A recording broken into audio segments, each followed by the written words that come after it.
Sa araw nga naman ito mga kasaka ay magtatali na muna tayo ng mga kambing. Gawa nang wala na talagang makain yung loob ng pastuhan mga kasaka.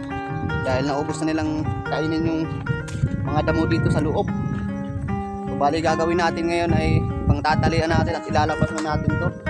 At okay lang yan kahit lipat-lipat lang yung pagpapakain ng mga kambing. Okay lang mga kasaka. Kaysa naman dito wala talagang makain mga kasaka. Mapapansin nyo yung mga kambing na inaalagaan natin ay medyo mapapayat na talaga. Kaya naman nag-order tayo kay Boss Pugoy ng panali sa kambing para naman mailabas na natin mga kasaka. Mapapansin nyo halos talagang ubos na, wala na talaga silang makain. So ginagawa ko na lang dito mga kasaka ay sinasakatihan ng damo para may makain sila dito sa loob ng pastuhan. Pero dahil nga mga kasaka sa marami sila, naisipan ko na lang mga kasaka na ilipat. Talian na lang at tuwing umaga at hapon pwedeng lipat-lipat na lang sila ng makakainan.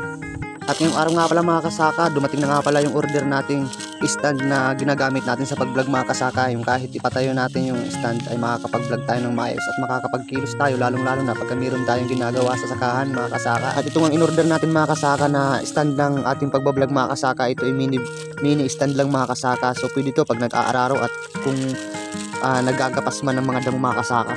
So ngayon nga mga kasaka ay yung mga kambing na ating inaalagaan ay isa-isa na natin tatalian to mga kasaka para mailipat na natin, mailabas na natin. At okay lang yan mga kasaka na palipat-lipat lang tayo ng mapagpapakainan sa kanila mga kasaka. Gawa nang wala na talagang makain dito sa loob ng pastuhan at ubos na nila yung mga damo na mga mababa, mga maliliit na mga damo, ubos na talaga nila.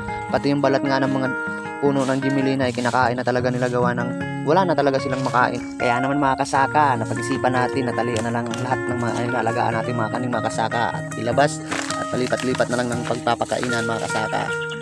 So kung pananatilihin natin sila dito mga kasaka sa loob at sasakatihan lang natin ng damo ay sobrang napakadaming damo na ating kinukuha mga kasaka tuwing hapon at umaga mga kasaka. Kaya so mas mabuti na mga kasaka na talian na lang, ilabas at saka na natin ilipat-lipat kung saan pwede natin ilipat na maraming damo mga kasaka na pwede nilang kainin mga kasaka. Gawa ng talagang namamayat na sila.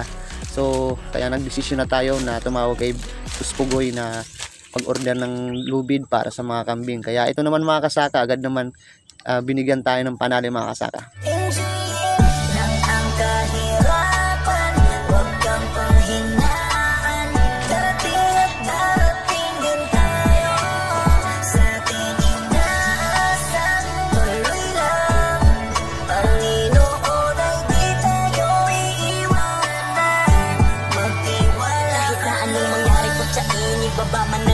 Kung mahirap ay hindi yan basiyan. Sipagan at sipagan, kabutihan ay palaging tuloy